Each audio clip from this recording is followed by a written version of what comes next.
been a lot of conversation in regards to Venezuelan gangs in Colorado, Aurora to be exact, where it is said that they have taken over apartment buildings, they've robbed people of their rent money, kicked people out, and a whole host of other things. Now, I looked myself to see exactly what was going on, and I went to Denver Right, which is a newspaper in Colorado. So I say big up to them for really getting to the root of what may or may not be going on. It still sounds like a lot of confusion, but nevertheless, it is said that there are some apartment buildings that are owned by CBZ management, and that management is saying that yes, the Venezuelan gangs have come over and ran out the managers and different residents and things like that, and they have taken over. Now, there is some conflicting reports because the city is saying that CBZ management is actually slumlords and that problems persisted before the gangs became an issue, where it says that people are living in lackluster conditions, where there's rats, roaches, mold, leaking water, and a whole host of other things. And that, yes, nonprofits did place migrants from Venezuela there. But so the city and the management are having conflicting stories. But there have been residents who have called the police and said, yes, I was robbed of my rent money and, just the different things that were going on. So it is said that the Venezuelan gangs actually broke out of prison in Venezuela when the gangs took over the prison there. And it was under the leadership of Hector El Nino Guerrero. And they are looking for him, by the way. They don't know where he is. But they said that the gang, Tren de Aragua, they are about 5,000 members strong all over the world. And that All right, Shalom. I want to give all praises, honor, and glory to Yahweh, Ba'ashim Yahushua, Ba'ashim Rakah, Kodash, double honors to apostles of GMS, and sincere Shalom to the brothers out here pushing this truth and sincerity. Now, I'm just going to pretty much say the rest of it just to get to the point, but basically, they're going to other countries and kind of almost doing the same thing, but only at certain spots. And now, even as the title says, there's it's like there's men in Chicago. Well, as she's saying, black men in Chicago, Jake in Chicago, and now these certain other states telling basically online saying that the Venezuelans shouldn't come here because they want to set none of this stuff, and it's mostly because a lot of gangs that's already there in the main popular areas, even though a lot of places already have gangs.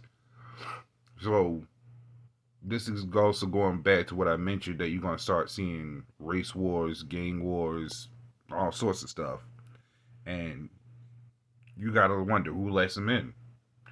I mean, a lot of people already know that the Biden administration pretty much opened borders for pretty much let anybody and everybody come in. So we already saw this coming. This is no surprise to us. See, they want us out of the way as it is, because in Esau's eyes, we're really not that much good to him now. So he's got to spice it up a bit. So he's going to purposely let more of them in. As you see, they're going to start taking over more areas, and Ishika's been flowing through like crazy. I've already done a video on that, where they trying to come when they already barging through in the I forgot what they call the ones that guard the area. They just sit there and let it happen. They told not to do anything. So again, they want us out of the wars. They want us out of the way. So now Ishikar becomes the new niggas and the new gang members, and pretty much push us in the back, which is ironic because Esau is using our own people against us, as he has always done. But the main problem is us, specifically the ones in this truth, is the biggest threat. So he's trying to make sure we're all out of the way. So let me get to the scripture. This is going to be a short, pretty much a short video. So this is 1 Peter 5:8. It says, "Be sober, be vigilant." The Lord telling us to watch and be actually in tune, or pretty much be there in tune into the spirit to see these things. It says, "Because your adversary, the devil, as a roaring lion, walketh about, seeking whom he may devour." And that doesn't mean he has to physically come out. He's deceptive. He's cunning. He's going to use other people to do the work. Why you think he's always setting up people of our own people to pretty much keep us further down? Al Sharpton, Jesse Jackson, even other Israelite groups. So this being another tag that I wouldn't be surprised about. They get like the ones that's been coming over has been getting benefits. Hell, actually, now I think about it, anybody that comes over that's considered a foreigner gets more benefits than the actual American. You gotta wonder how that is. Even with the stores, these so-called foreigners come over with, they get a contract where they don't have to pay anything for 7 years.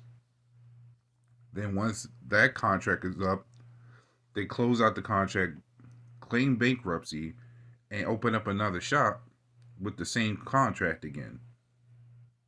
And what they do is the previous shop they left, they'll leave it up to their children to have. And they get, and then the cycle repeats, which means we can't do that, but they can. Now you got Ishikar that comes over, they got even more, just as much benefits as the store owners now. A lot of healthcare. They get the break and go into people's houses for free and stay there. And the list goes on. And this is to pretty much wrap up that whole American philosophy, the American dream to other people outside,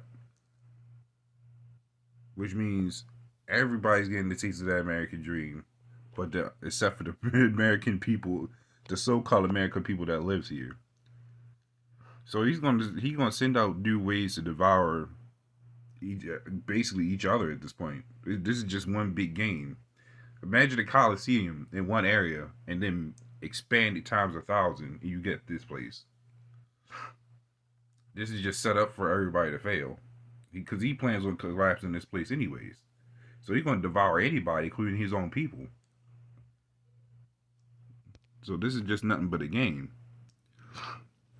So this is Psalms 21 and 11.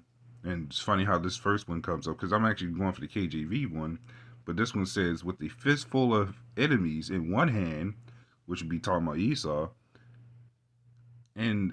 or basically Esau and these other nations, and a fistful of haters in the other hand, which would be our own people, because they hate this truth just as much. You radiate with such brilliance that they cringe as before a furnace.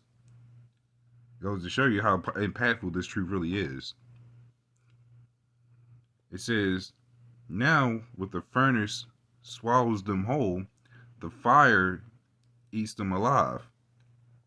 You purge the earth of their progeny, you wipe the slate clean. All their evil schemes, the plots they cook up, have fizzled, every one. You sent them packing, they couldn't face you. And that's because they can't face the Lord. Because His truth will piss off anybody and everybody. So that's why our own people would turn up against us. Meanwhile, they're the ones getting shot down left and right. That's why Esau will let a lot of these things happen, because he's got to find a way to shut us down. You notice that there's police sitting right there, and they ain't doing nothing. That tells you something. So we're prepared. We're seeing how a lot of these things pan out. You're going to start seeing the quote unquote new America until this place pretty much fully shuts down. So this is the KJV's version. It says, for they intended evil against thee, they have imagined mischievous devices, which they are not able to perform.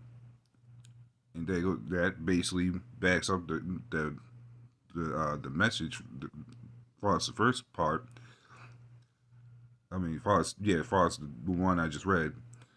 But again, it says, for they intended evil against thee, and everybody's been plotting evil against us. We had threats about how they're gonna come back and shoot us, but then they never show up. The enemy was crying about we need to march to the White House or the court or something and make changes, and none of that happens. Why? Because they fallen too in love with Esau. They claim to be mad at him, but they love everything he did. They love everything about this place. And meanwhile, Esau has been trying to get us out of the way and it's been failing every time. Which I wouldn't be surprised if this is true, that he's basically letting these people and just pretty much get us all out. It's going to fail regardless. The whole point is basically everybody coming here is going to become like a madhouse. And we're just sitting here watching it. We can sit back, drink wine, let all this stuff happen.